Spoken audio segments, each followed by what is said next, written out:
failed Vice City scam has cost gamers awaiting GTA 6 millions as they tricked people into believing that they could get early access to the hotly anticipated game. Who the fuck thought this was real? But still, they tricked people into believing they could get early access to GTA 6 to give feedback ahead of its release in return for a small fee.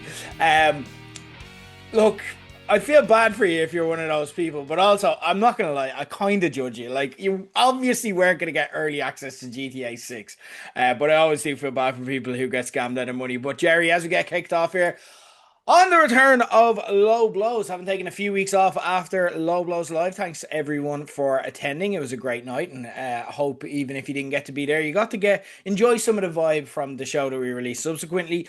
Gerry, if you were to come up with a scam for wrestling fans, how would you do it, and why would it work? Well, let's look at the current models that are out there. Okay. So you know that I wouldn't be the biggest fan of AEW, but they don't charge you through the nose, do they? They don't. They don't. You have to look at them and go, you know what, fair play to them for that. They don't charge you through the nose. So if I was a wrestling promoter, I would just look at WWE pre-merger with UFC and go, well, they made a lot of money, but Jesus, they were absolutely killing the wrestlers. So now what we're going to do is we're just going to charge everybody through the nose, and they're just going to be happy about it. You know, that's it. They're just going to be happy about it. Let's just charge them to the nose. Let's charge them 15,000 for a fucking front row seat at WrestleMania. You know, because people will pay that, won't they? Gobshites. What type of fucking idiots do you have to be? Like, you only have to look at SmackDown of last week where they had a whole side of the arena tapered off. And I was slagging AEW a year or two ago when it was happening to them. And now it's happening to WWE.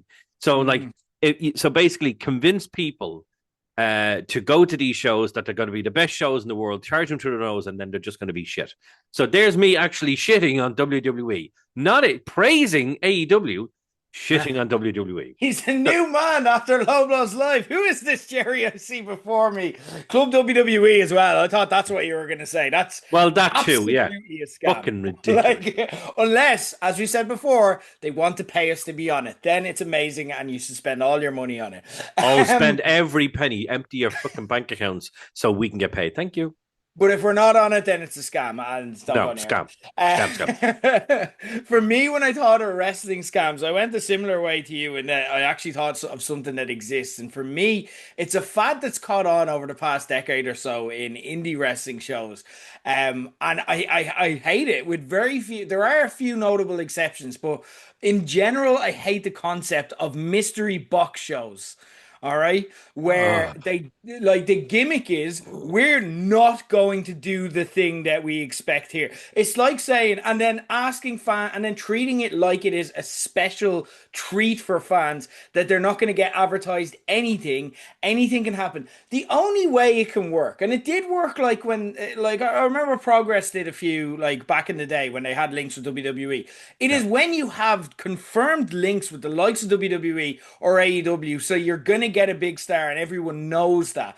If you don't have those, or the other way, actually, I will say Fight Factory, I know I always sing their praises. I'm going to sing it some more because I was actually at a show at the weekend, but that's for later in the show. They do like pop-up shows, but the pop-up shows cost fuck all. It's on a Tuesday night. They barely advertise it. You kind of get the sense that they do it if there was like 5 people there. And they still announce a theme. They're like, it's going to be the X Factor. It's going to be pop culture. It's going to be celebrity deathmatch. They still tell you what's coming up.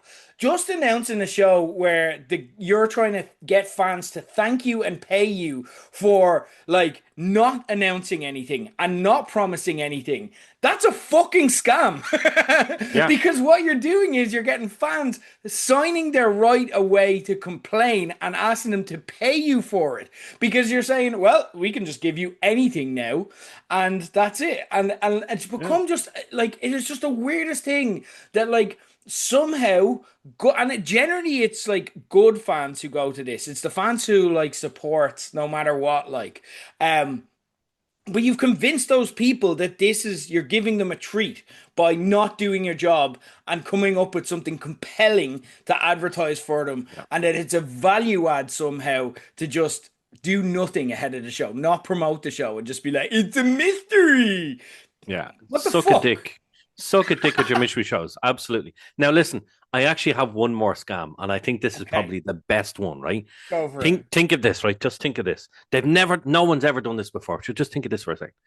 You've just been in the main event of WrestleMania. You've just won the World Heavyweight Championship. You're at a press conference and you're telling everybody, you know what? Everyone calls me a part timer. I'm not a part timer anymore. I'm going to be around a whole summer. And then you fuck off. So there you go. There's the best scam that's ever been scammed ever. I think wrestling, the more we talk about this, is everything in wrestling a scam? Everything's a scam. We're a fucking scam. Let's be honest. You know what's not a Every, scam, Jerry? You kind of ruined my link. Low blows wrestling parties. um, Ladies and gentlemen, we we'll, are we'll, back. we'll, we'll be right back after these messages. We are back in association with Club WWE. No, we're not in association with Club Jesus Christ. WWE. We are currently just on the start of. You've got the road to WrestleMania. What do you call the road to SummerSlam? It can't just be the road to SummerSlam. That's a bit boring. Now the The back road to SummerSlam. We're getting in the back door, lads. Good up. background to SummerSlam at the moment. You make it sound so appealing. Where we're going to be in Woolshed this August bank holiday weekend. Not one, but 2 nights. Tickets are now on sale on eventbrite.ie. Get on them now. Big thank you, as always, to our graphic designer, Jay Costello, the amazingly talented graphic designer, for the magnificent, like, she fucking delivered here. So the way we do the posters for Low Blows is it'll be my concept, but then Jade does her magic. Do you know what I mean?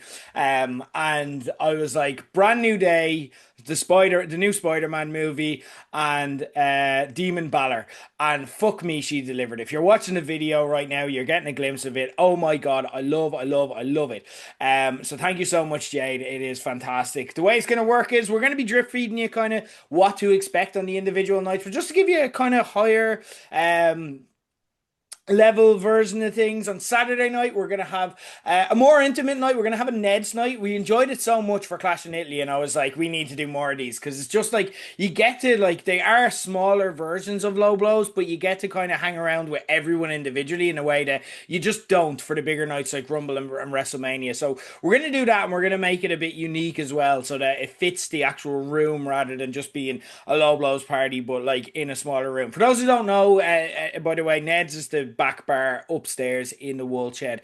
That's one for the hardcores anyway, who fancy doing 2 nights. And then on Sunday, we are having the return of our beach party. We're going to be doing the full venue in Woolshed and a return of some of your favorite beach games before SummerSlam airs live and in full. It is going to be amazing. Keep an eye on our socials over the next few weeks, but trust me, you will want to be there. Just take my word for it. I'm going to convince you over the next few weeks, so you may as well just start planning it out now and getting everything sorted so you're not rushing on the week of. It's going to be great, guys. I hope you can all make it. We always love to see, and we don't get to do it enough. I think that was the thing I took away from Low Blows Live. Like, we should do this more. Jerry, y'all excited for SummerSlam? I have to say no, because obviously we don't know much about what's going to happen at the event. But for me, I am excited about it. These last couple of months, wrestling wise, anyway, and storyline wise, I think have been very good. And you just have to look at this past weekend's events to know that things are starting to move. Things are getting really, really interesting. So I'm really looking forward to it. And it's the Woolshed. It's a 2-nighter in the Woolshed. Yeah, okay, it's going to be busy. We're going to be busy, whether it be stuff at the door, entertainment, whatever's going on. I just can't wait because it's going to be great. It's a bank holiday weekend, lads. This is Mhm. like what a way to spend your bank holiday weekend. Give yourself something Yeah. you'll never forget. Last year on the Saturday, we had CM Punk or Seth Rollins catching in on CM Punk. That was class. And then obviously Cody Cena on the Sunday, and then so much in the middle. So yeah, it's great. I cannot wait. We are going to be kind of dipping our toe because it's actually World Cup season now at the moment. And for WrestleMania, we did something that was kind of winged a little bit. We did a WrestleMania World Cup, where we did, like, on social social media just a tournament, like a knockout tournament of classic WrestleMania matches where you guys got to decide the classic WrestleMania matches that we showed in Woolshed on WrestleMania weekend. We're going to do something similar for SummerSlam, but because the World Cup itself is on, I literally have Brazil versus Japan on the background. If you notice me on the video at any point, just looking to the side, that's I'm watching the match. But anyway, the World Cup is on, so what we're going to do is we're going to format it in the same way as the actual World Cup. We're going to have 48 SummerSlam matches, and you guys are going to vote on what the best is. But what we're going to do is to kind of jog your memory on some of the matches, we're going to do the tournament brackets here ourselves and do our own version of it. That doesn't influence the votes in any way, unless there's tiebreakers and so on. We'll explain how that goes. We have a SummerSlam World Cup still to come though. But first off, we have to kind of touch on what we can expect over the next few weeks. And Gerry, I think I know why you are so excited for SummerSlam, because as of Saturday, you've kind of covered this, like, since we've been back on Low Blows, you become Oba Femi's biggest fan. It's fair to say. And on Saturday, he became King of the Ring at Night of Champions, meaning that he gets a title shot at SummerSlam. And given the events at the end of the night, it looks like Cody Rhodes, or at least the undisputed WWE Championship, might be busy, otherwise occupied, and we can talk about what that means. But it looks like he's going to be going against Roman Reigns. And that's a banger of a main event that I'm kind of surprised they're giving away this early. But what are your thoughts on Oba winning and kind of what's next? Do you think they're going to actually put the title on him? Do you think that, like, this is Oba's time and they're just saying, right, we've got a megastar in our hands, let's just give him everything? Do you think he's going to beat Roman Reigns at SummerSlam? See, this is the thing. When you look at it on paper, it's like obviously they're pushing him to the moon.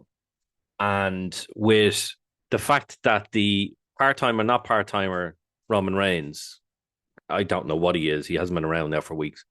The fact that he is now effectively a part-timer again, that's what it looks like to me, is that there is a distinct possibility that he could drop the title to Oba at SummerSlam. But I've been looking at literally, obviously, we're recording this now. This is a Monday, recording on Monday. And so it's a couple of days ever since the event. And the amount of commentary I've seen online about what Oba could possibly do at SummerSlam, everything from he will go up against Roman and it'll be Brock that costs him the match, because that to me makes sense. It's like just a normal clean win against anybody. Obviously, with what happened with Brock at Clash of Italy, that was a mental, absolutely crazy match, and loved it. Thought it was absolutely great. But they're 1-1. The idea was that they were going to have this match at SummerSlam, or possibly this match at SummerSlam that was going to be Brock's retirement match, because it's Minnesota, isn't it? Yeah, it's Minnesota. Yeah, it's Minnesota. I think it was actually Gunther that he's been rumored to face because Gunther has the retirement. Yeah. The rumor obviously for months was Gunther, but then when you see that fact that Brock is literally saying at the end of Clash of Italy, it's 1-1, it's 1-1, and now Oba has been repeating it, and it's like, where's Brock? Where's Brock? Where's Brock? For weeks now. So we all expected, and this is why I liked Clash, not Clash, Night of Champions so much, was because everyone said, well, Brock's going to come out and cost him the King of Ring. That's the match of SummerSlam. And this person's going to come out and that's going to happen. And this person's going to win. Nothing went the way we thought on the night, which I fucking love. Like, you're finally doing stuff that surprises. I like that, finally. So when Oba won, you're like, oh, fuck. No Brock. No interference. How the fuck is SummerSlam going to go? So the commentary I'm seeing online is it's one of two things. It's either he goes and faces Roman Reigns in the main event on night 2 of SummerSlam, and Brock costs him the belt, to which point down the line they'll have another match, whatever. Or, now I thought this was very interesting. This is more than one person. Bully Ray, Bubba Ray Dudley has been saying this. Sean Ross Sapp said this. And another, Santi, Santi Sapp? He's one of the guys on TikTok. Absolutely love it. A lot of these guys are saying the same thing. Is that what you call it? He's going to main event. He's not necessarily main event, but he's going to do double duty. So he'll face Brock on the Saturday and Roman on the Sunday. Now, for me, that then brings out more possibilities, because if he goes in and retires Brock, that's the end of Brock. But then you have then two possibilities. The Roman match is that he goes in, annihilates Roman, becomes World Heavyweight Champion, or goes in and he's been too destroyed by Brock that Roman goes over on him. So there's more possibilities there than just a simple one or two. Mm. There's so many things that could happen. So it's very interesting to see what goes on. Now, will we get those answers tonight or this week? Don't think it's going to be that quick. But I definitely think over the next 2 to 3 weeks, we're definitely going to see how SummerSlam shapes properly. Either way, he's not going to be going for the WWE Undisputed Championship. He's going to be going for the World Heavyweight Championship. It's as simple as Yeah. that. Now, if there's a thing where, let's say we did that double duty, so it's title shot versus career. So if Oba wins, he goes on and he faces Roman Reigns in the main event on night two, and Brock is retired. Or if Brock wins, he gets the title shot and goes to face Roman Reigns on night two, which I think is an insane choice.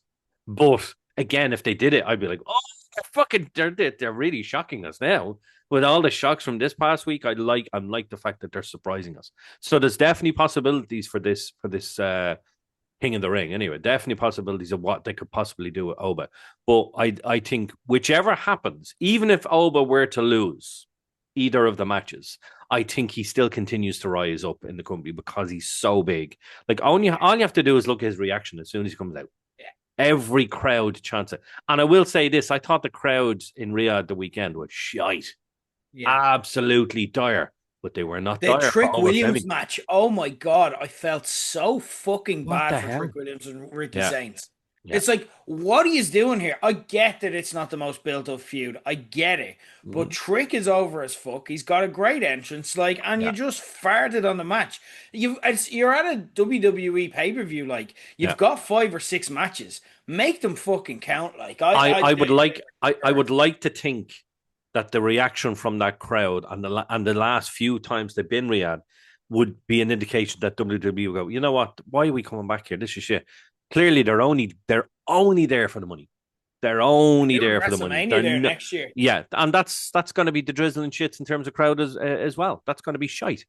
That's what I think it is. Every event that they've had there, from Royal Rumbles to Clash, like not Clash, Night of Champions to, I think Money in the Bank was done there once as well, wasn't there? Whatever it is, they've all been shite. The crowd are just shite.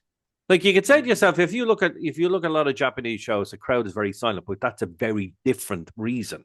It's a more respect. It's like, oh, and it's a build. I'm like, I love that. Absolutely, that's fucking brilliant. But just literally sitting there silent, not moving, not budging, not animated in any way.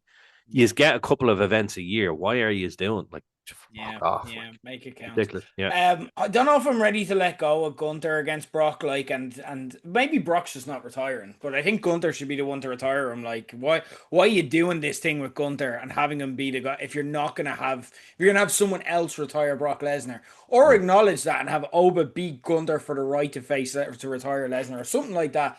But like, that's his whole shtick. Like, do you know what I Mm. mean? It'd be like when Randy Orton was doing the Legend Killer, and then just having another randomer come up and be like, "I actually It doesn't. also Yeah. kill legends." Exactly. It doesn't make any sense. It's like they were building this thing with Gunter. There was the favor that Paul Heyman was doing for Gunter, but then it just turned out that he was being moved to SmackDown. I'm like, that was shit.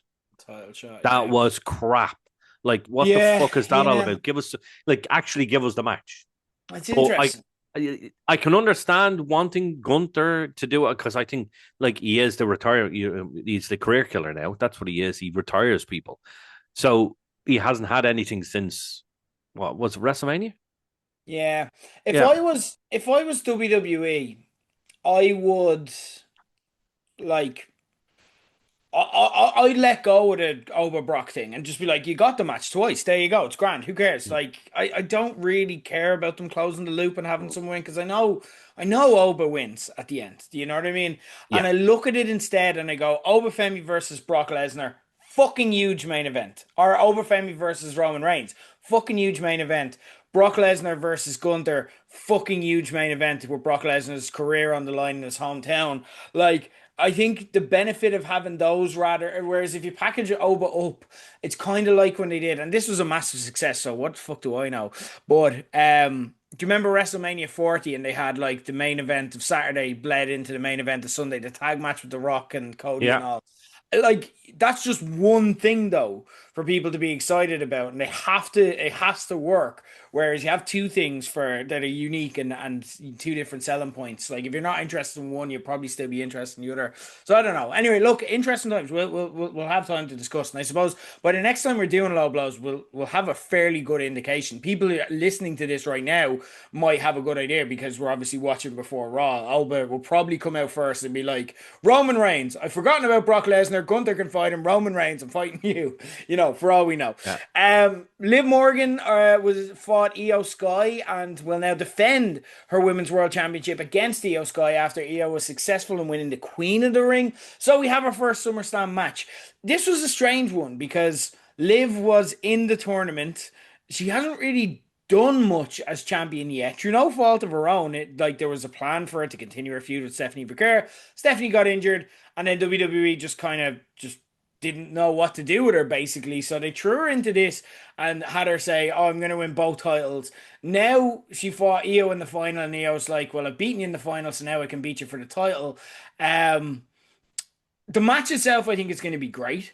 I'm looking forward to the match itself, but I'm also like I kind of am leaning. We'll obviously get to predictions as we get closer and know more as well based on the build, but like they really need to do something for Liv because this title reign, again through no fault of her own, has been a bit of a dud. And I was expecting her to go to the moon after this because I think she is a star.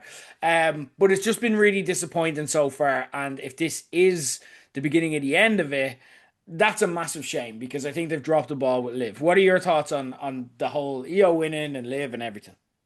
The way I see it is that what wasn't needed was Liv being cursed by Danhausen. That was just fucking ridiculous. I do like Danhausen. Don't get me wrong. I think some of the stuff they're doing with him is a bit fucking hokey, and it's a bit too hokey for me. It's a bit silly, but I do like Danhausen. But him being there and then her coming out, you just automatically knew she was losing at that point. You're like, once she was cursed, well, that was it. That's the spoiler of the match. She's losing. Yeah. Now, it didn't make any sense her winning because she's already a champion. And you're not going to put two belts on one person anymore. It's just not going to happen. You need two separate champions. And of course, we have no idea if Rhea Ripley is even going to be back for SummerSlam. Yeah. So it was kind of obvious that it was going to be Io anyway. Now, the way I look at it is this: Io won, she's not winning a SummerSlam, and that's just the way it is. Like, Liv has only had one singular title event since she won the belt at WrestleMania, which was what 2 or 3 months ago now. Like, that's ridiculous. Yeah. That's what? Who does she think she is? Fucking Roman Reigns? Like, come on, that's ridiculous. But I see her going over at SummerSlam because this happens when you see like a build up to a title match. The champion will get pinned by the person that's that's it. The champion get pinned, and Michael Cole was like, "Will this happen Saturday night at fucking SummerSlam, man?" It's the exact type of thing. I was like, "Yeah, that's what he says on the go home show," and all of a sudden the champion. If you get the advantage in the go home, you're not winning on the Sunday. Exactly. So that's the way I see it. Is like Io. It's going to be a great match. It's good. I always feel like obviously the girls are very restricted when they're over in Saudi Arabia because they have to be from neck to fucking toe completely covered. So I always feel like in a way that almost restricts how they wrestle. So I think the match at SummerSlam is going to be the match of the weekend was great. But the match of SummerSlam is going to be an absolute belter of a match, and I think because think about it, right? They're both brilliant. They are both brilliant. I think it's going to be a belter. But what I don't want to see, and this is a gripe I have had now for a long time, when it came to the likes of the Bloodline, and every single match was interference, and then the Judgment Day came along, and every match was interference. I'm fucking sick of interference. The only for 4 years, the only thing I want to see happen. The only thing I want to see happen is that if there's interference, it's the Judgment Day imploding because you have Raquel Rodriguez saying, "Oh, I want why am I getting the shot? Like, why I want the shot?" And then, "Oh, well, you're going to get a shot at the Intercontinental Championship. Stay the fuck away from my belt." And Dom is getting this, and Roxanne is Roxanne is doing like, what am I gonna do? And it was like, oh, we're gonna go to the doctor now because JD's fucked. So we're gonna go over here. So I hope to see Roxanne turn on, even if it doesn't cost her the match. I hope to see her turn on Liv at it. SummerSlam. So that's the only interference I want to see. I'm sick of interference now. It drives me I fucking. could see Io winning. I don't think it's a done deal that Okay. Liv is winning this because you have them this if you can't have Rhea Ripley on the card, you can have her celebrate with her former tag team partner and have like a Eddie Guerrero, Chris Benoit type emotional moments. Do you know what I mean? Hugging each other in the ring, having both won Yeah. belts, like so. Like I could see that happening. But again, we don't know. And we'll know more close to the day. We're not here to pick SummerSlam. Like, there's literally one match that's been announced so far. But, like, yeah, interesting. And I hope they do something with this now. Like, because I don't want Liv's title reign to succeed. She's too good Mm. for that. Another reign I want to see succeed is a reign none of us were expecting to see, at least now. The rumor was that this was due to happen next year at WrestleMania, which I thought would have worked a lot better. But in the main event, and literally in the prediction league, which we run for every big AEW, WWE, and also New Japan, we've got the G1 Climax tournament coming up. Always a favorite of mine. It's absolute chaos. But in the Low Blows prediction league, we had no people pick Sami Zayn to win the triple threat match, also involving Cody and Gunther. I don't think anyone on the planet can turn around and show evidence that they were like, I knew Sami was going to win. And the reason is because, let's be real here, it's a bit strange. It feels like the moment has kind of passed. I love it for Sami the person. He deserves to have a world championship reign. Yes. Um, but it's weird when you had him be a part of. And I had an argument, long-standing argument with my old co-host Katie Harvey and Corbett Keane, who were very defiant that Sami should have beaten Roman Reigns when he challenged him at Elimination Chamber in Toronto, even if he lost the title the next night, just for the moment that it would have been, and kind of at the peak of that Bloodline story. I maintained it. I'm like, the Cody finish the story thing doesn't hit as hard if Roman loses it and then wins it back.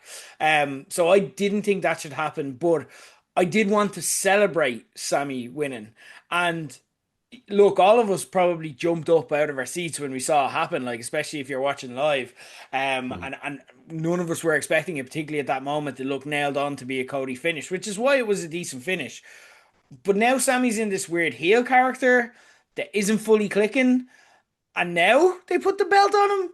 I get the lineage with the Saudi Arabia connection and everything like that. That's why it was being discussed for WrestleMania. I just would have liked to be able to fully enjoy it, and it just felt a bit odd to me.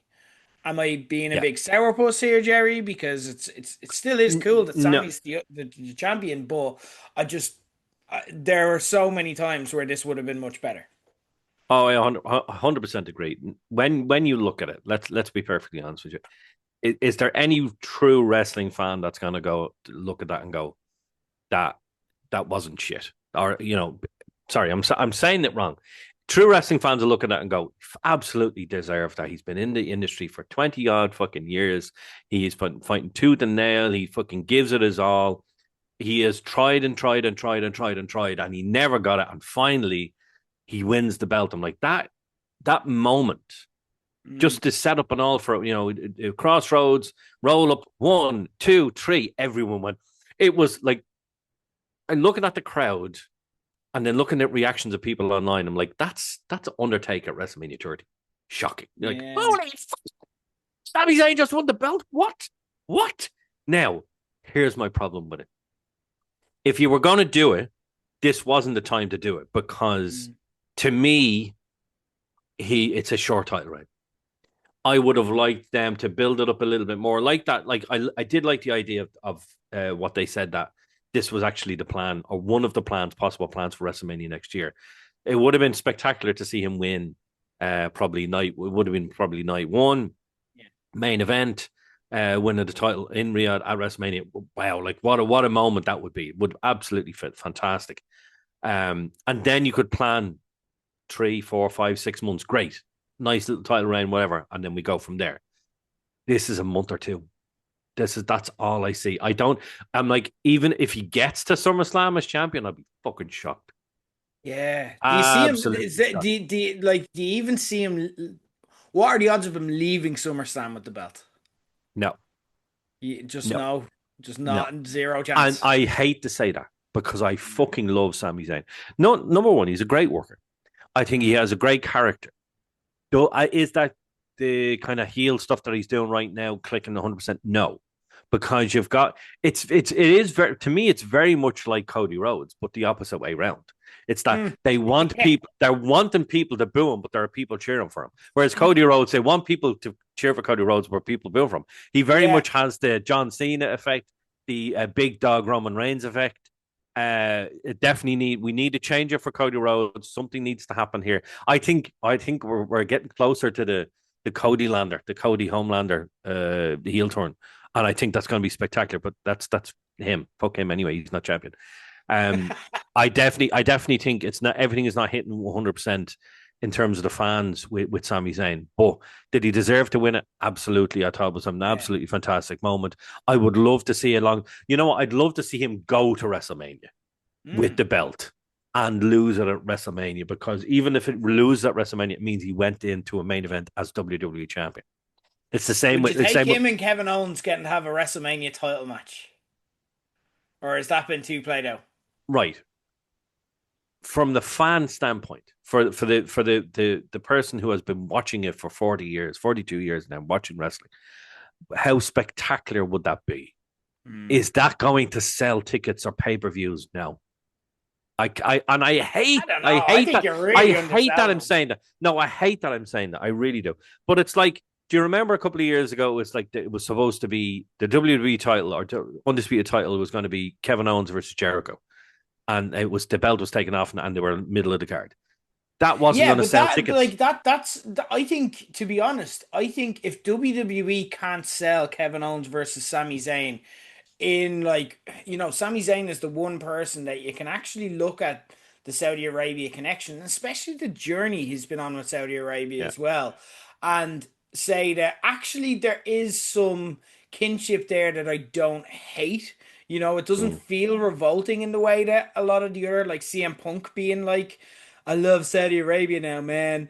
That feels a bit like bleh, puke in your mouth. But It's very like, puke in the mouth. Very, yeah, very puke but in the mouth. like, if they can't sell that, then that's their problem. That's just they can't Mm. sell shows. That's just Triple H doesn't know how to, he has a mint, but he doesn't know how to print money. You know what I mean? Like, it's Yeah, so, like, that's their problem.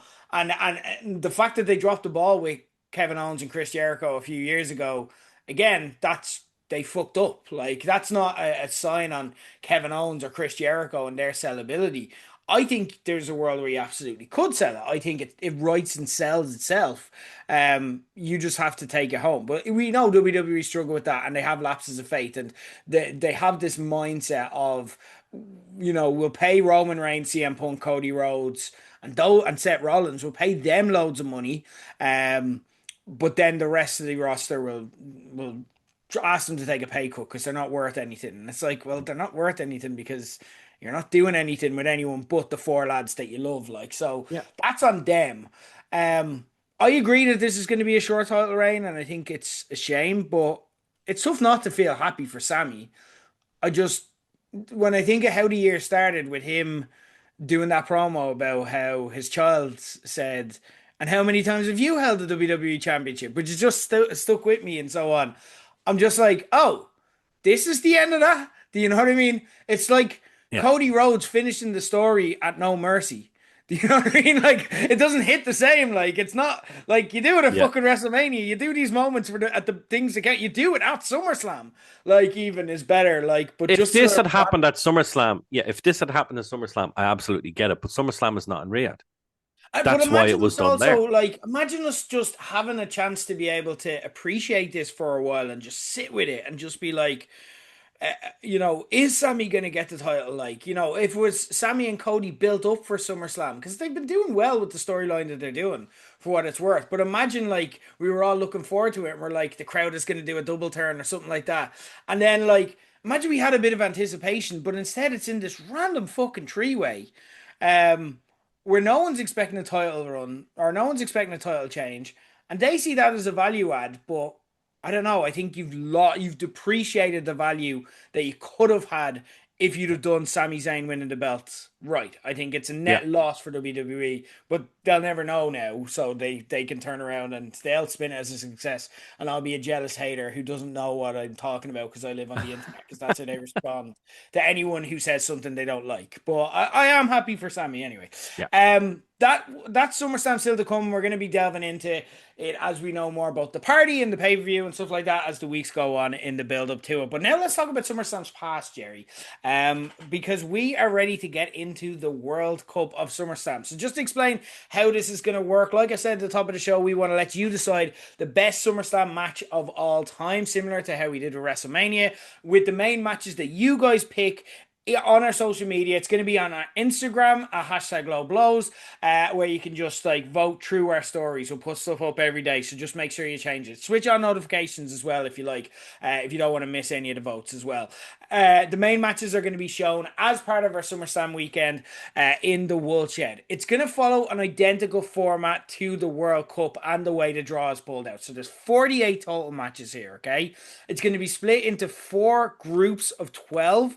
And the way we did the groups was I even split it into 4 different pots. So the way I have them, the way I selected the matches was last year, you may remember, Jerry, WWE released a top 25 SummerSlam matches. So I took the top 24 of them, put the top 12 in pot 1, the 13 to 24 in pot 2. Then obviously we had match 25 in pot 3, and the rest of it I filled up with the best SummerSlam matches of the low blows era. So since 2012, more recent classic SummerSlam matches. And then in pot 4, what I did was I had the best of the rest with more classic wild card matches thrown in there. I selected it, but I didn't select my favorite matches. What I did was I spent way too long on this, Jerry. I'm not gonna lie. I went through cage match. I went through there's so many best SummerSlam matches lists just to see, make sure I wasn't missing anything, and my own kind of research as well, just knowing the Low Blows audience as well. So that is how we have it. We're going to split the 48 matches into 12 groups of 4. On each day in our socials, you'll vote in the group stage on your favorite match. All you have to do is pick your favorite. And then we will order it in groups of 1 to 4, with the first 2 and the 8 best third place teams advancing to the round of 32. And then it'll be straight knockout, just like the World Cup, all the way until we have our SummerSlam World Cup winner. For those nerds out there who's like, yeah, but how are you deciding the best third place? It's going to be first, the tiebreakers are going to be the percentage that it gets in terms of the vote. And then it's going to be, if there's ties, then it's going to be basically the amount of votes that it got as well. If we still have a tie at the end of that, that's where what we're going to do comes into play, because we're going to be the tiebreaker. Specifically, Jerry is going to be the tiebreaker. So God help you. You better get this right, lads, or Jerry gets to choose. What we're going to do to get you in the mood and remind you of some of the matches we picked, just in case you've forgotten, or give you some recommendations of stuff to watch ahead of SummerSlam to put you in the mood, is we're going to go through the World Cup from start to finish here and now, and that'll also give us our tiebreakers as well. So, Jerry, are you ready to list some SummerSlam matches? I am. You remember half of these matches? No. I had a look at the list. I went, oh, what? Did they wrestling? Okay. I'll help you out. If there's stuff you can't remember, I'll help you out. I'm a freak. I used to watch like every SummerSlam. When I was like 15 and a virgin, I used to watch every SummerSlam ahead of the new SummerSlam. So I know these matches like the back of my hand. And then I'll now run low blows to the surprise of nobody. We'll start with Group A anyway. And Jerry, what you have to do is you have to order them in terms of first to fourth for the group stages. Okay? Okay. And then that'll feed into the knockout round. So Group A is Bret Hart versus British Bulldog from 1992, Randy Orton versus Christian from 2011, Edge versus Seth Rollins from 2021, and John Cena versus Batista from 2008. So, in order, your top 4 of those matches. Okay, so for me, number 1 has to be Bret versus Bulldog.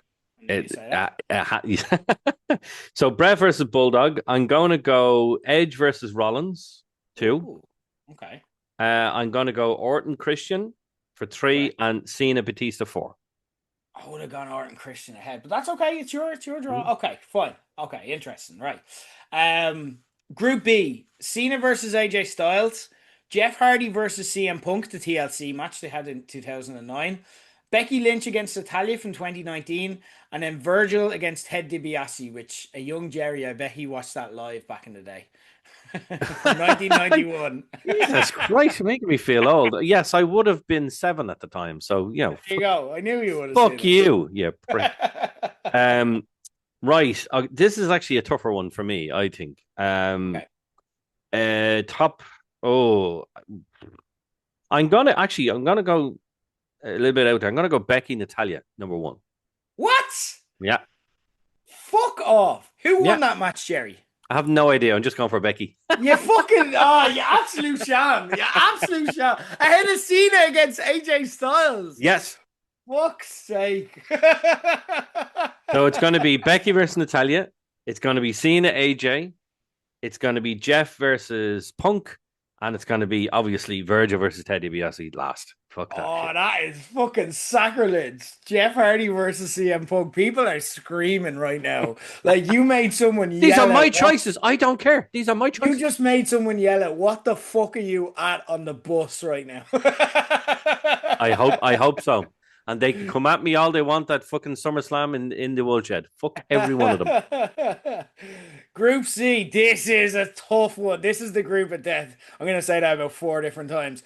Bret Hart versus Mr. Perfect from 1991. Brock Lesnar versus Roman Reigns versus Samoa Joe versus Braun Strowman from 2017. Yeah. Kurt Angle against Rey Mysterio from 2002. Or HBK versus Hulk Hogan from 2005. That Hogan HBK match, fucking what a like brilliant, but what a load of bollocks. Now, to me, this is extremely difficult. Extremely difficult, right? So you're looking at Bret Perfect. Oh my god. That I remember. Angle versus Mysterio. That I remember. Oh, The four-way. Absolute I bother. far away, fucking great, but I think it's not quite as good as the other two singles matches. I'm gonna go Bret versus Perfect number one. Okay. I'm gonna go Angle versus Mysterio number two. Okay. I'm gonna go to four-way number three. Ooh. And the reason I'm giving HBK and Hogan last because Hogan's in the match. Fuck him. Okay, I don't disagree with that, obviously. I think that's going to do quite well, though, because it's kind of mocking Hulk Hogan. I can see that going on a run. That might surprise. Because, again, like, this is just Jerry's picks for the record, guys. If you're getting angry, it doesn't count for anything. You guys get the final say in this. But I think Hulk Hogan versus HBK is going to do quite well. Group D, Brock Lesnar versus CM Punk from 2013. Undertaker versus Bret Hart from 1997, Cena versus Cody Rhodes from last year, or Elimination Chamber in 2003. Do you remember the one where Goldberg fell over a lot and then won?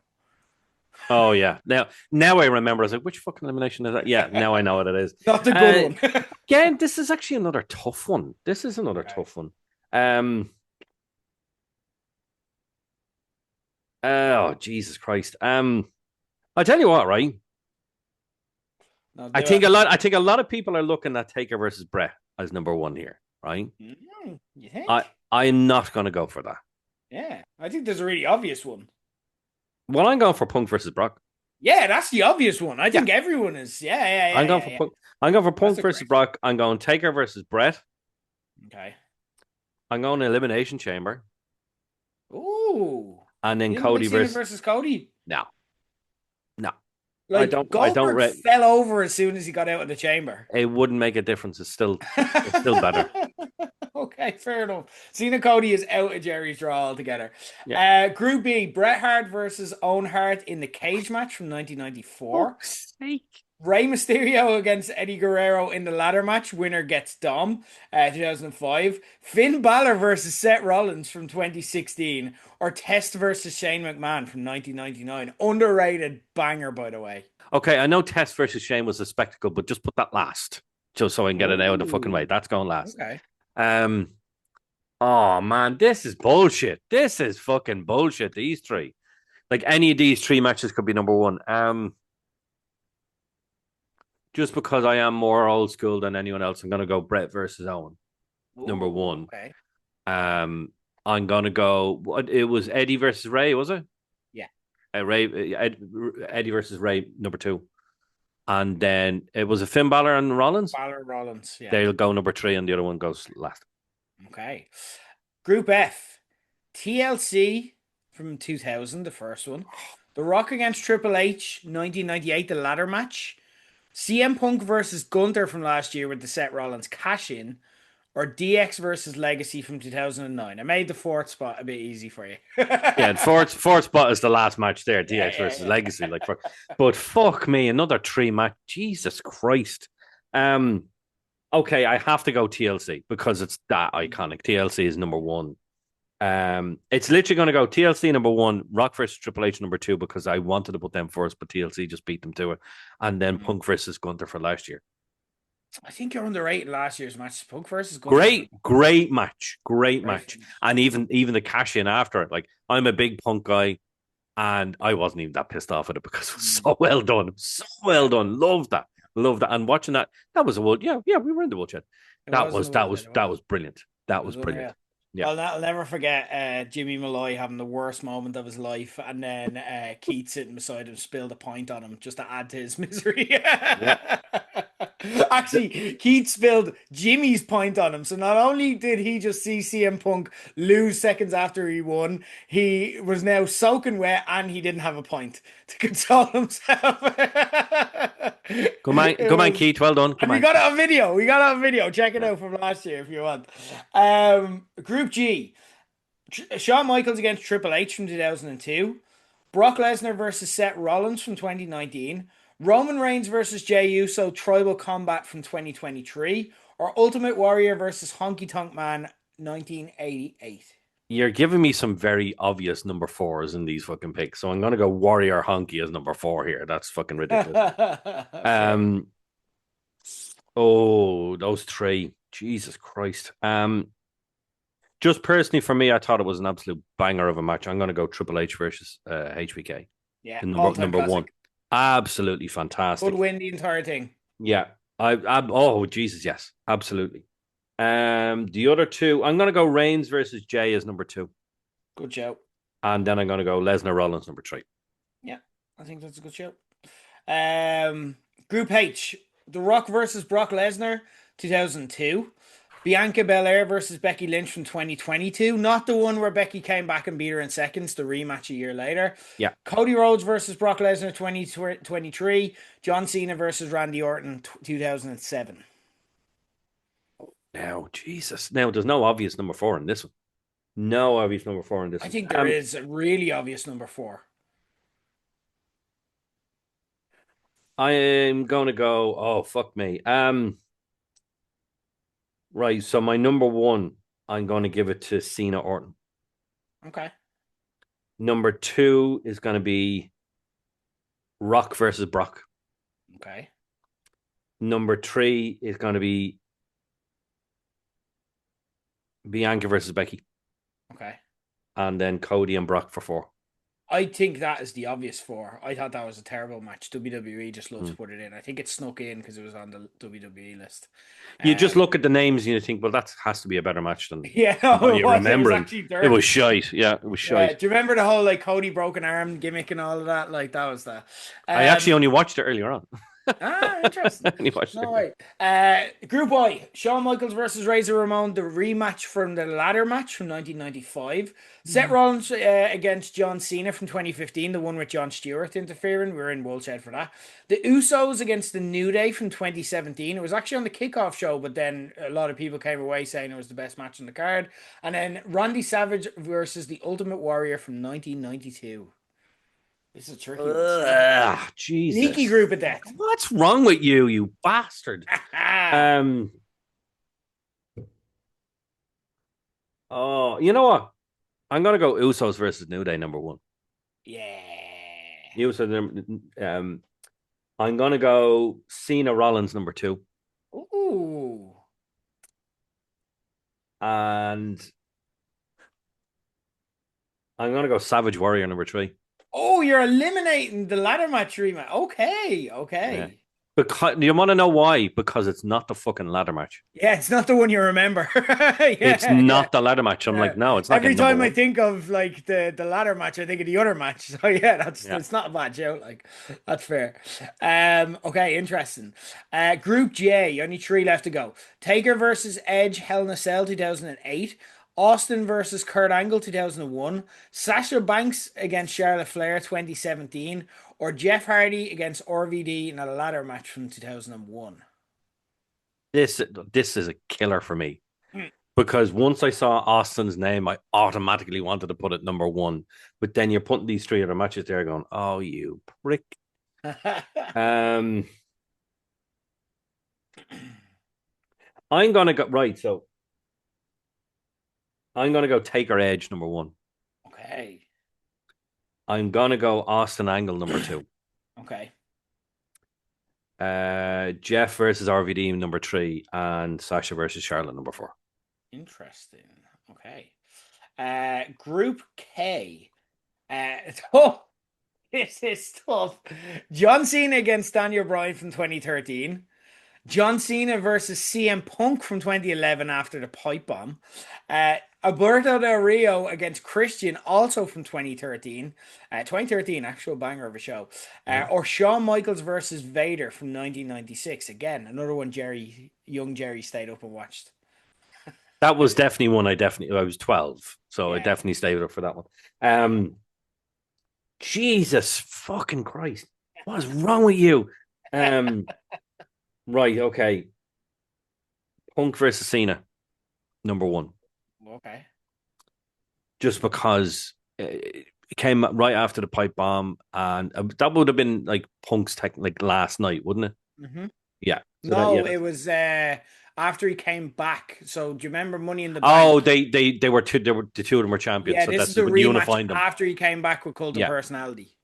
yeah. I think this is where Del Rio ended up cashing in at the end of it.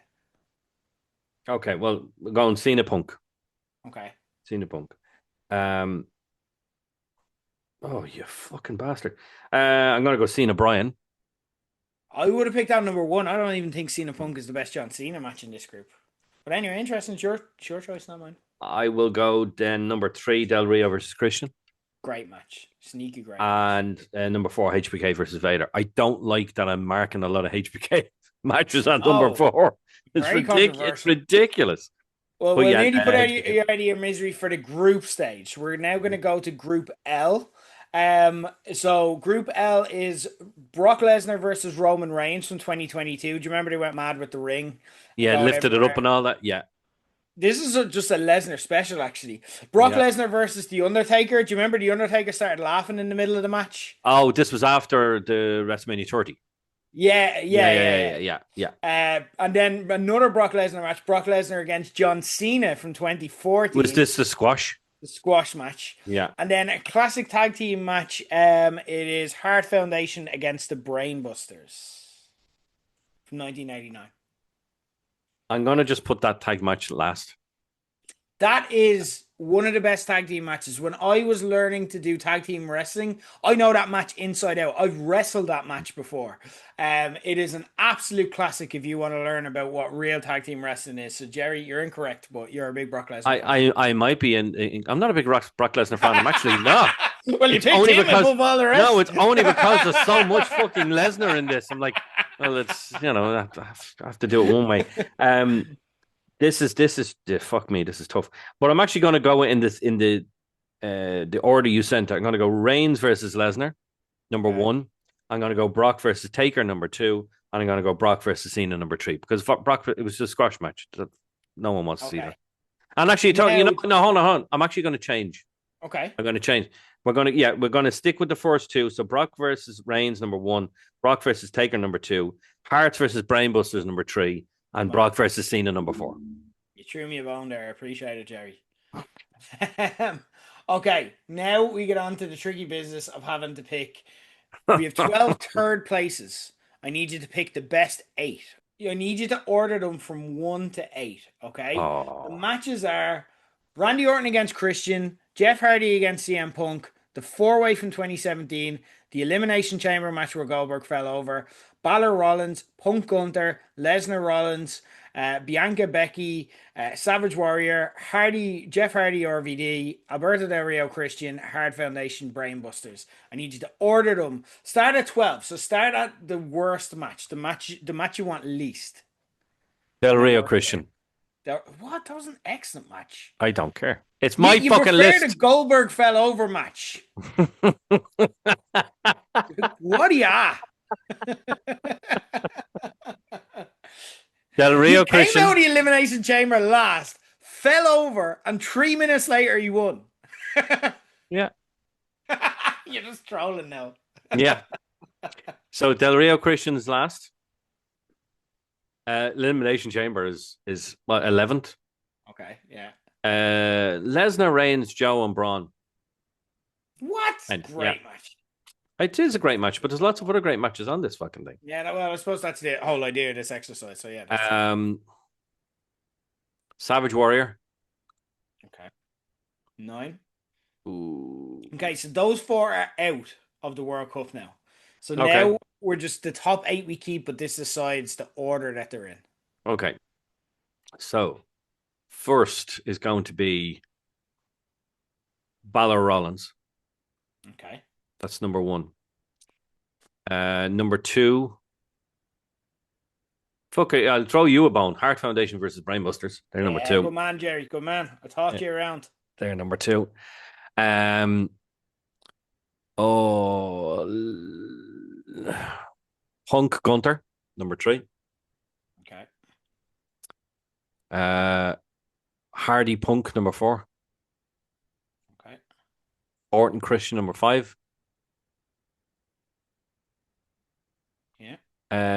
Bianca Becky, number 6. Mm-hmm. Who have I got left? Oh, I don't know. Hardy versus RVD. Okay. And whatever's left. I don't even know. Jerry just lost the run of himself. All right, now we're going to turn that into... Oh, it's Lesnar Rollins. That's there you last. go. Yeah. Right, we're going to turn that into an actual knockout round draw. So, all right, and just like that, in no time at all, we have ourselves... I definitely didn't just spend the last 10 minutes of my life wiped away seamlessly by an edit. Painstakingly putting together an Excel spreadsheet. We have ourselves a round of 32. So let's get to it. The knockout stages. If you don't pick them, they're out of the competition. Gerry, we're going to start off with Bret versus Owen Hart in a cage or CM Punk versus Gunther. Bret versus Owen in the cage. Okay, that moves on. That's a fucking easy one. Usos against the New Day versus Becky against Bianca. Not so fucking easy. I have to be loyal, so I'm going to go Becky versus Bianca. Okay, interesting. You gave Usos and New Day the group, which also involved Rollins, Cena, and HBK, Razor Ramon. Interesting. Okay. Edge against Seth Rollins, or Cena against AJ. Cena AJ. Yeah, easy pick. And the winner of that will face either TLC or Kurt Angle against Rey Mysterio. Holy shit. Oh, for fuck's sake. TLC. One of those matches is going out in the round of 16, but that is for Gerry in 5 minutes problem. Cena against Daniel Bryan or Lesnar against Taker? Cena, Daniel Bryan. Okay. It seems like he's liking this match more the more the competition goes on. It had to grow into it's like the World Cup. Some teams don't start well in the group stage. They grow into it. John Cena against Randy Orton or Austin against Angle? Austin Angle. I think that made it a bit easier for your Austin versus Angle. That's a banger of a match, to be fair. CM Punk against Brock Lesnar or Jeff Hardy against CM Punk? 2 CM Punk matches. CM Punk, Brock Lesnar. Yeah, I think that's... Jeff Hardy against CM Punk is going to do well, though, I think. Shawn Michaels, Triple H, or Randy Orton against Christian? I'll just fill this in while you're answering the question. I already know. Say that. Say Shawn Michaels Triple against H. Triple H or Randy Orton against Christian? Shawn Michaels, Triple H. Yeah, I already filled it in. Other half of the round of 32. Bret Hart, Mr. Perfect, The Rock, Triple H. Oh, Bret Hart, Mr. Perfect. Oh, Oh, okay. I didn't want to say it, but Bret Hart, Mr. Perfect. Yeah. Winner gets Rey Mysterio, Eddie Guerrero ladder match, or Seth Rollins against John Cena with John Stewart running in. Ladder match. Okay. Bret Hart against British Bulldog, or Seth Rollins against Finn Balor.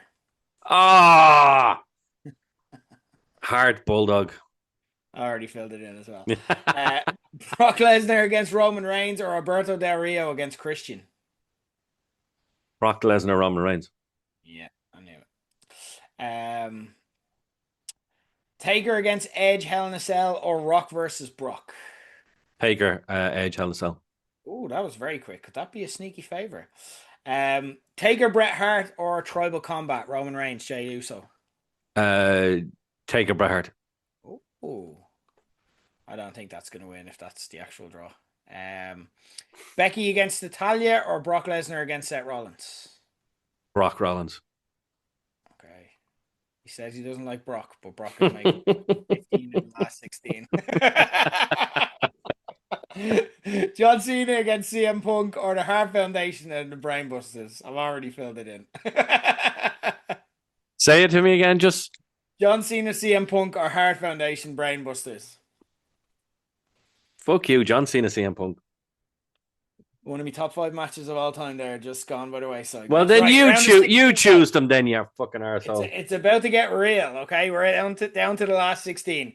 Bret against Owen in the cage, or Bianca against Becky to get to the quarterfinals. Bret Owen. All right. I'll give you a bit of time to work this out in your head, okay? Because this is tricky. TLC or John Cena against AJ Styles? TLC. Talk me through your emotions. No, TLC. TLC. Oh, you're just getting rid of John Cena, AJ, just like that? Yeah, it has to be TLC because it's iconic. Oh, wow. Cena, AJ is not iconic. John Cena against Daniel Bryan, or Austin against Angle? Austin Angle. Didn't even win the group, but now it's in your top 8. CM Punk, Brock Lesnar, HBK, and Triple H. Oh,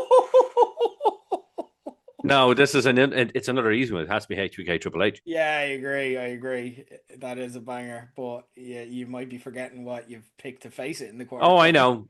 So the other match is not going anywhere. So Bret Hart against Mr. Perfect, or Rey Mysterio, Eddie Guerrero ladder match. Bret Hart, Perfect. Oh, incorrect. If this is my list, not fucking yours. Bret Hart against British Bulldog, or Brock Lesnar against Roman Reigns. Bret Hart, Bulldog. There's exactly 30 years between those two matches. How depressed does that make you feel? I'm not that fucking old. Jerry watched both of them live. Taker against Edge, Hell in a Cell, or Taker Bret Hart? Which is your favorite Taker match? Oh, Taker Edge. Yeah, Taker Edge. It has to be. It is just a better match. Brock Lesnar, Seth Rollins, or John Cena, CM Punk? John Cena, CM Punk. Jerry still thinks that he's voting for the Money in the Bank match. He cannot recall a single thing about that match. Specifically, the Kevin Nash run-in. Do you think I'm joking there? There's a Kevin Nash run-in in that match. And you might think, oh, well, obviously there was a storyline. There wasn't. Kevin Nash had no reason to be there, but he was a deciding factor in that match. Yep. Yes, he was. Bret Hart against Owen Hart in a cage match. We're down to the quarterfinals now. Or TLC. Squeaky bum time. Bret Hart, Owen Hart. Oh, TLC is gone. Oh, some people will say that pick was the worst there ever was, the worst there ever will be. Stone Cold Steve Austin against Kurt Angle, or Shawn Michaels against Triple H. Holy shit. It has to be Shawn Michaels, Triple H. Yeah, I agree. Yeah, as much as I wanted that Angle Austin match to go through, it's no. Angle It's Austin had a great run. yeah, Right, Battle of the Brett matches. Although he's also in the other semi-final. Brett against Mr. Perfect or Brett against British Bulldog. Brett Bulldog. I would have actually said because that's one of those matches that is iconic, but when you rewatch it, it's not as good as you remember. Whereas Brett No, versus Mr. Brett Perfect is vs actually Perfect is better. great, but it's just because of the iconic Bulldog Yeah, it's Hart iconic. match. Yeah, Yeah, I agree. I agree. Taker Edge Hell in a Cell or Cena against Punk featuring Kevin Nash. Taker Edge Hell in a Cell. Finally. He's been voting all this time thinking of the Money in the Bank match, lad. I know he has. I know he has. He's like, yeah, but it's great when Punk runs into the crowd. No, it's not that match. Gerry, we are down to the semi-finals of this. Just a bit of stats, right? There is two Bret Hart matches. There is one of everyone else. Okay. There are two matches from the 90s, to the surprise of nobody, because there's two Bret Hart matches, two matches from the noughties. There's no match later than 2008 in this, and there's no match obviously earlier than 1992. Okay. Semi final number one, Bret versus Owen in a cage match. Shawn Michaels versus Triple H. Take a bit of time. If you need to have a think about it, if you need to talk your way through it, by all means do so now. Talk me through your logic. What are you thinking? This is tough. It's two really, really good matches, but I think I'm gonna go with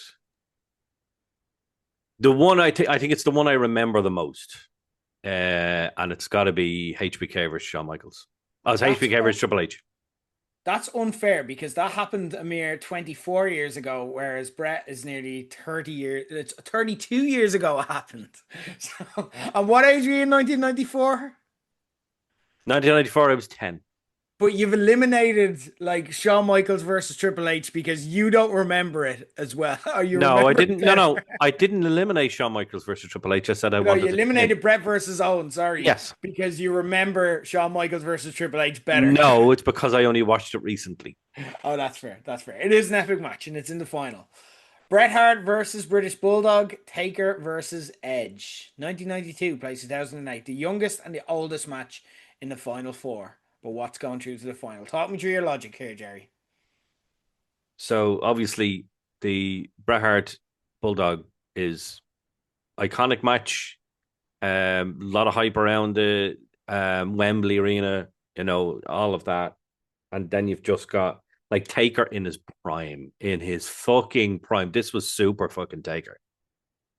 Oh, you know what? Sorry, Brett, you're not getting the final. It's gonna be Undertaker. It's gonna be Undertaker versus Edge in Hell in a Cell. Ooh.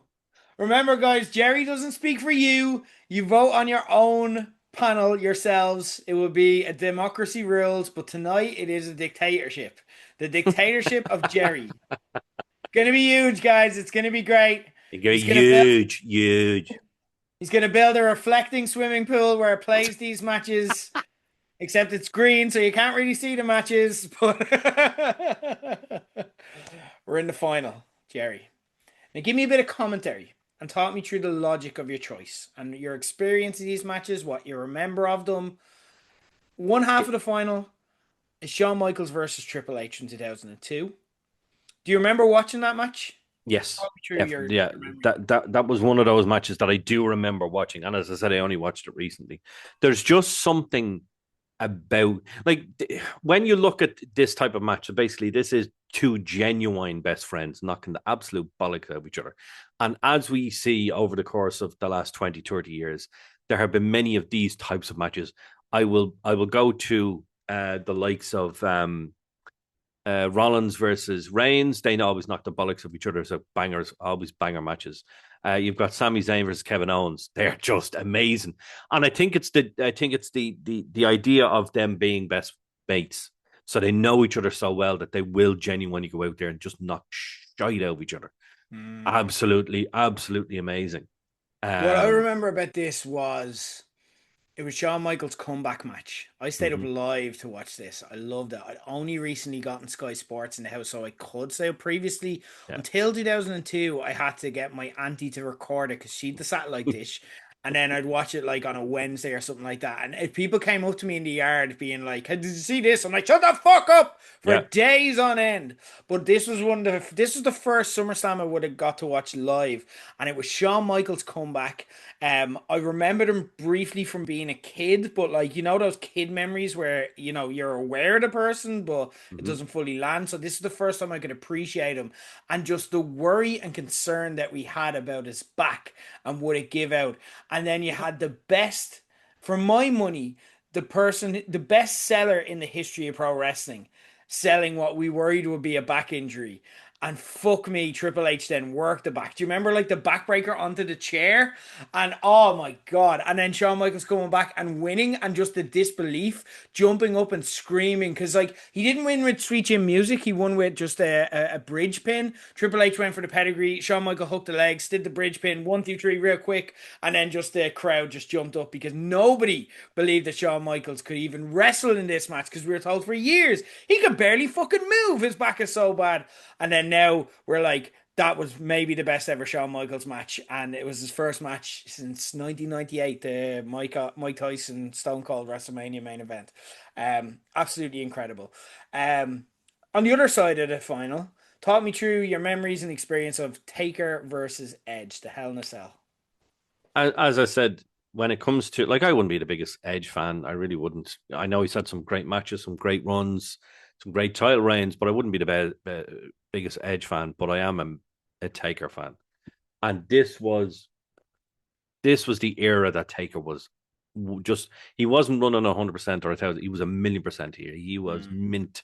This was the couple of years where he just could do no wrong. He never made a mistake. They never had a bad match.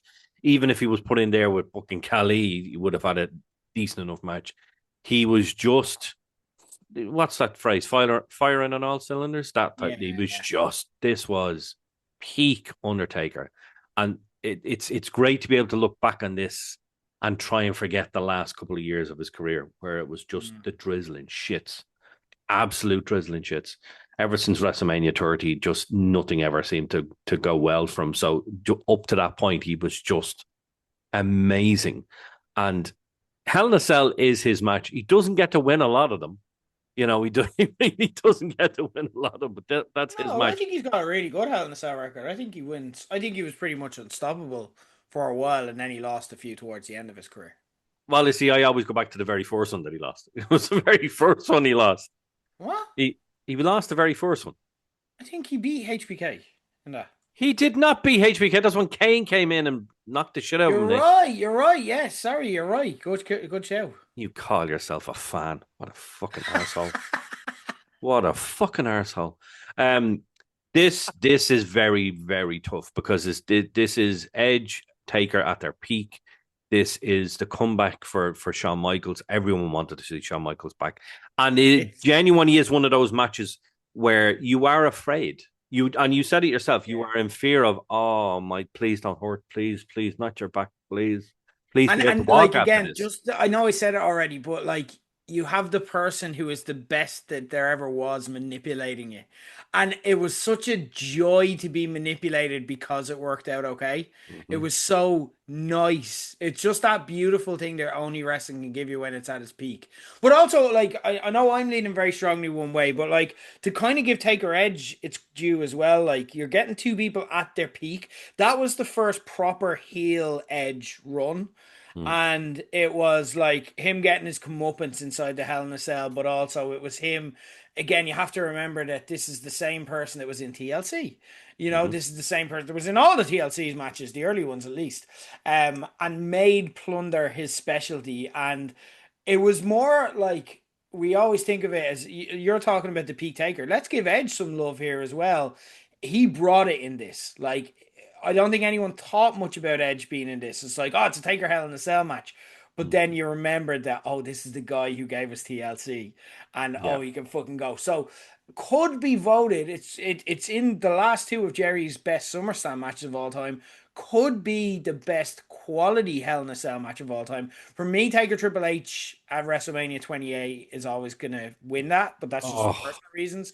But like Jesus Christ, for what a match. quality, it's right up there. It's Yeah. fantastic. But Jerry, So right, drum roll, where are you please. leaning? Drum roll, please. Because I'm not leaning anything. I'm just going to say it. I'm just going to say it. My winner of the SummerSlam World Cup is HBK versus Triple H. I already had it written in. I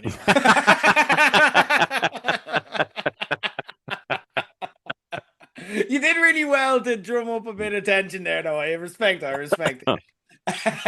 What an arsehole. What an arsehole.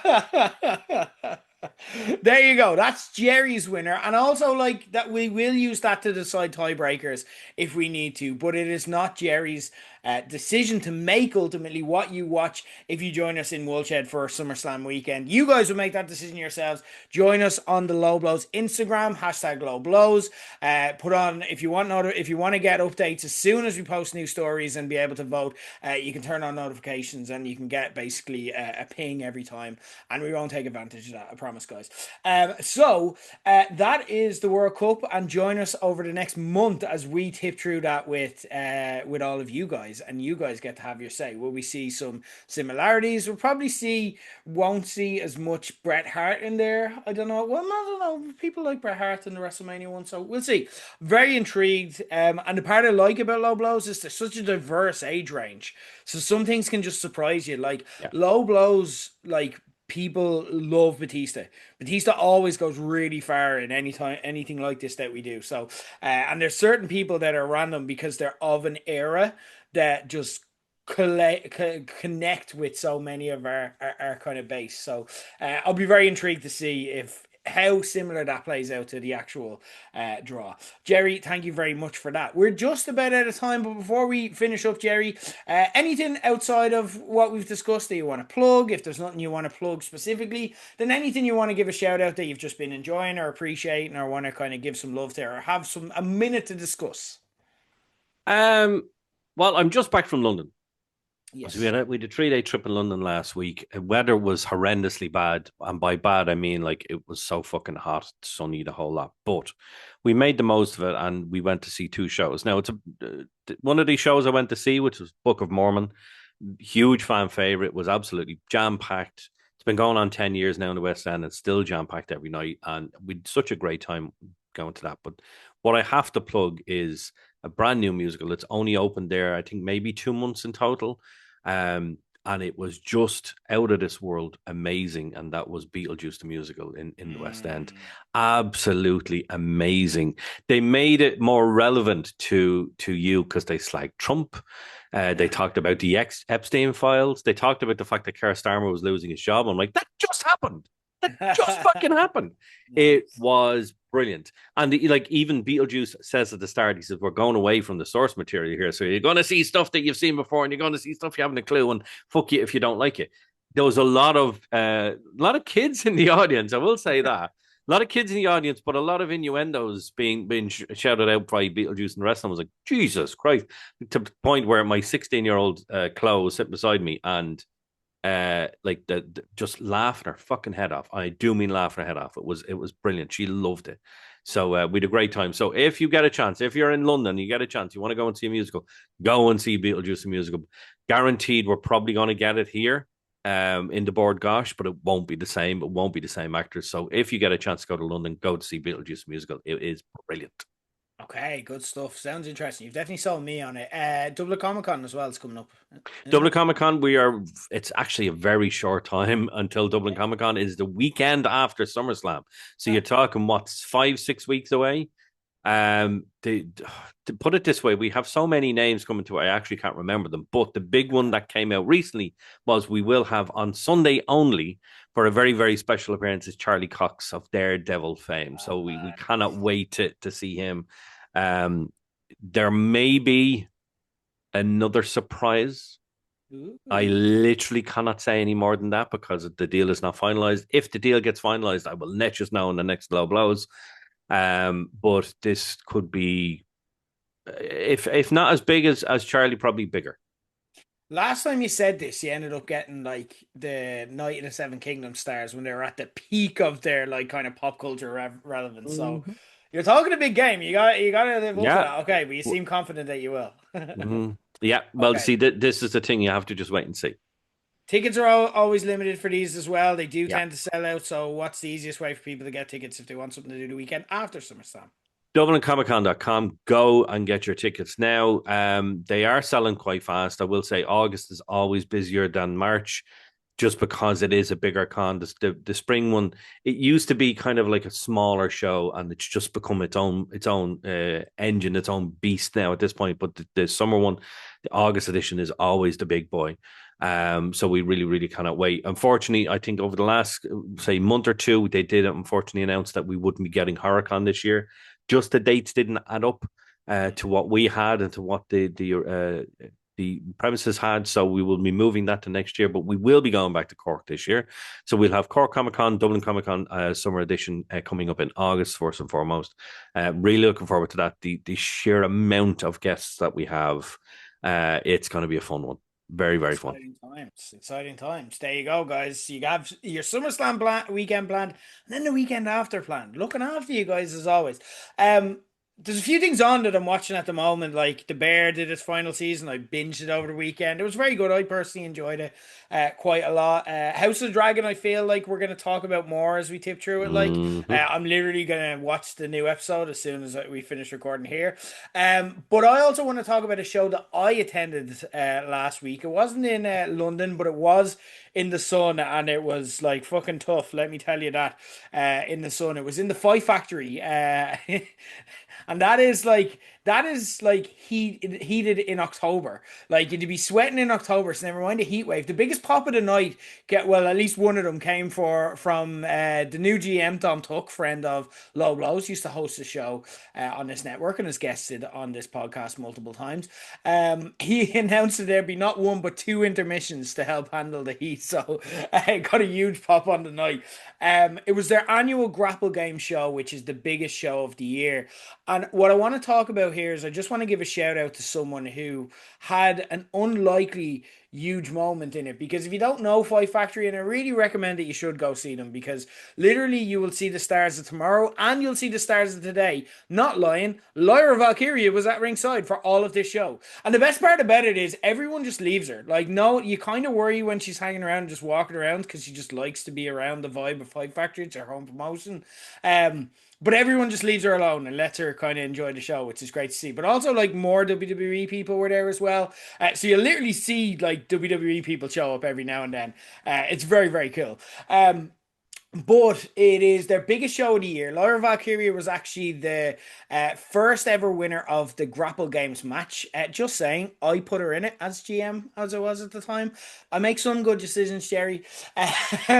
She ended up winning that. She was the first ever winner. The Grapple Games match is like a six-pack challenge that they do that people qualify for throughout the year, and it's like their WrestleMania match. But it's always an incredible match. And then when you look back on old Grapple Games matches and winners and the likes, it's just a who's who in the history of Irish wrestling, Yeah. because Fight Factory just churns out the stars over and over again.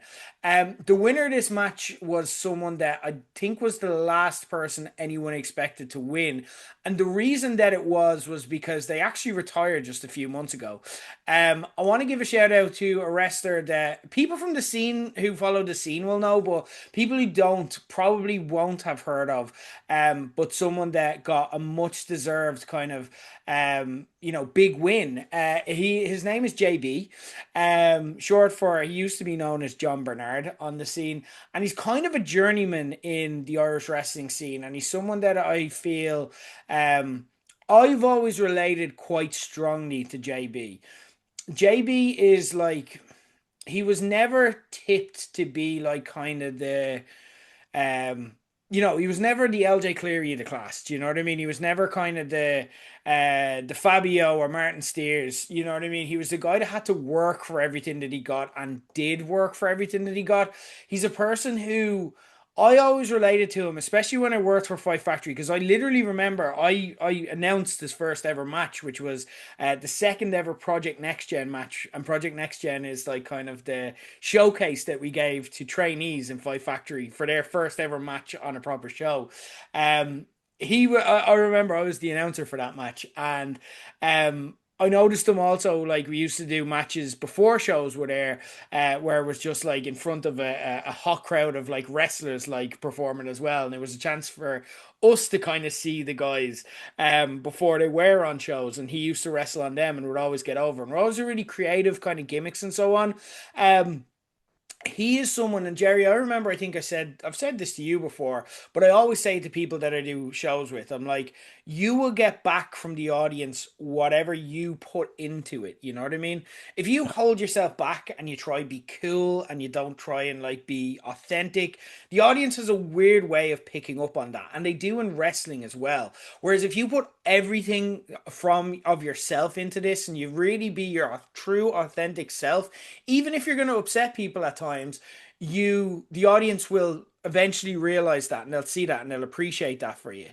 And so that's a tough thing to do. It sounds like a very easy thing to do, but it's a tough thing to do because it means being vulnerable. It means speaking up at times when because you just feel like you have to say something. People can also react in different ways because if you're being your true authentic self and taking risks in kind of doing what you feel is the right thing to do against kind of the conventional wisdom, you might upset people at times. And John Bernard is someone who is like, he's had controversial promos over the years. He's gone off script and done like pipe bombs and stuff like that. I remember because I've pretty much seen his career from start to near end because literally, like I said, he retired a few months ago. And he is someone who, like, people would be like, geez, did you see JB said that? Like, that's a bit mad, isn't it? And stuff like that as well. But I'm like, I respect it. It's a guy taking chances with his character, with his ideas, with his promos. It is a guy doing what he feels he needs to do to stand out in a crazy competitive world like Fight Factory, where they just have WWE wrestlers. They're just churning them out like a fucking conveyor belt. These seriously talented people. And it's so tough to kind of get even a look in on a card there because the roster's so stacked.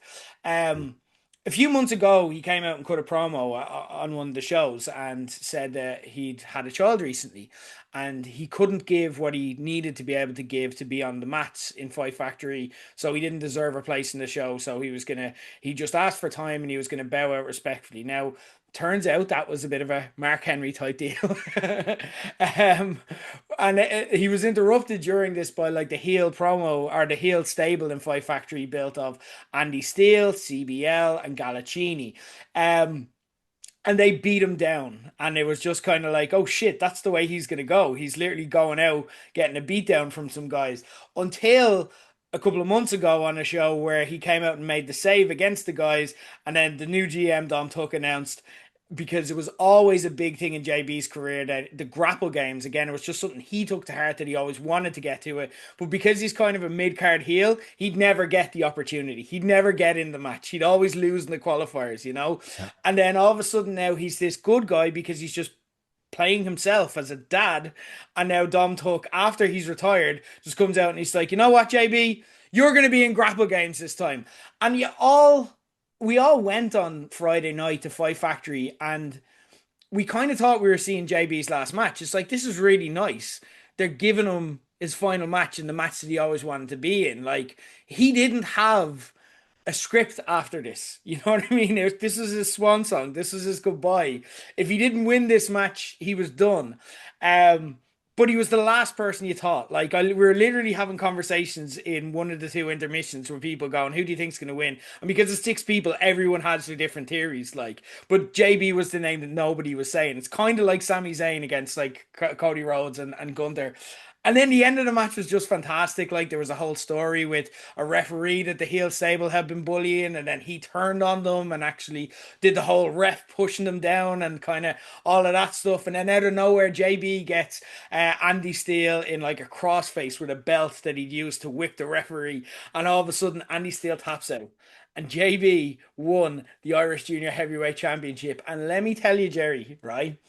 I fucking screamed. I jumped up and I fucking screamed. And I didn't scream for the character. I didn't scream for the story. I screamed for the person behind it because he fucking deserved it.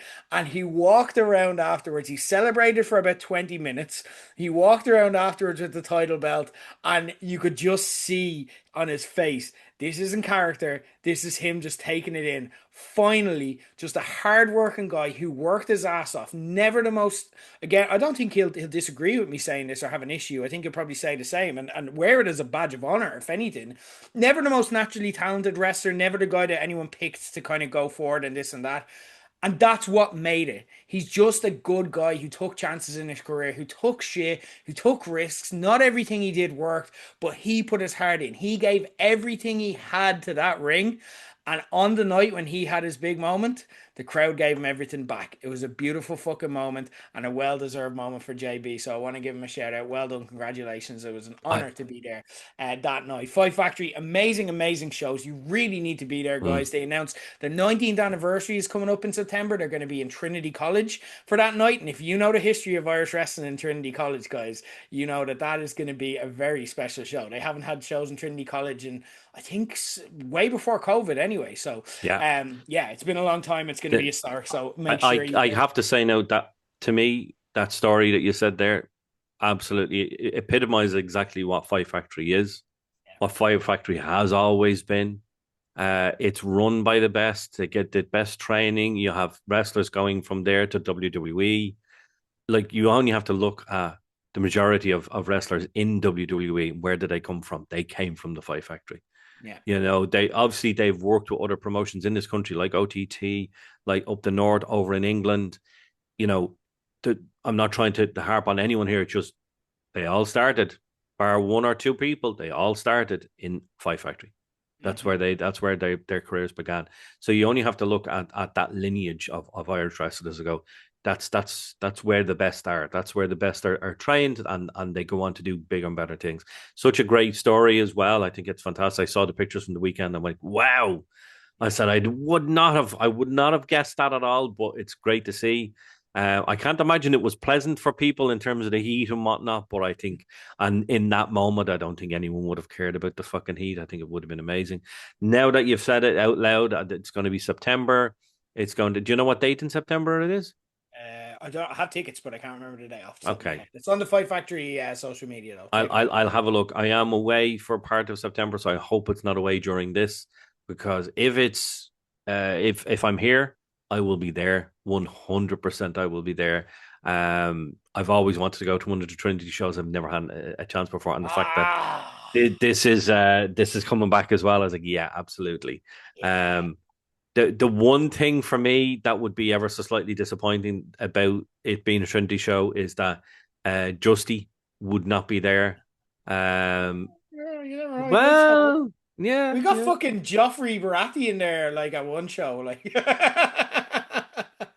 yeah, So, because he's like, yeah, yeah, yeah, yeah, Baratheon, yeah, yeah, okay, yeah. Now the one thing I will say is, lovely chap. I've actually met him. Lovely, lovely chap, great actor. But my God, he grow a terrible mustache, just dreadful. Dreadful mustache. I hope he doesn't see this. Jack Gleason, isn't it? Jack Gleason. my favorite low blow story ever was I no, sorry, this wasn't an on-air thing. It was Katie Harvey got locked after a Trinity show and said something to Joffrey and then woke up the next day. Jack Leeson, I'm so sorry. But she went up and called him Joffrey. Actually, it's not an embarrassing story. She's like, "Ooh, Joffrey's drinking the Smirnies, is he?" I woke up the next day with the absolute fear. Yeah. So she fucking should have. Jesus Christ. Oh, iconic, Yeah. iconic. Anyway, guys, that's all the time we have. In the meantime, if you haven't already, get SummerSlam tickets. We hope to see you in a few weeks, and we're going to be back in a couple of weeks to talk you through whatever's going on in the wrestling world. We've got Unreal coming up as well next over the next month too, so we'll make a bit of time for that too. Gerry, in the meantime, thank you very much for your World Cup offering. If you disagree, remember, get onto our social media and vote yourselves, guys. But that is all for now for Gerry. Thank you again for your contributions as always. I've been Jer, and that's the bottom line because Low said so. Now go buy your SummerSlam tickets and pick the same picks I might pick because if you don't, you can fuck off.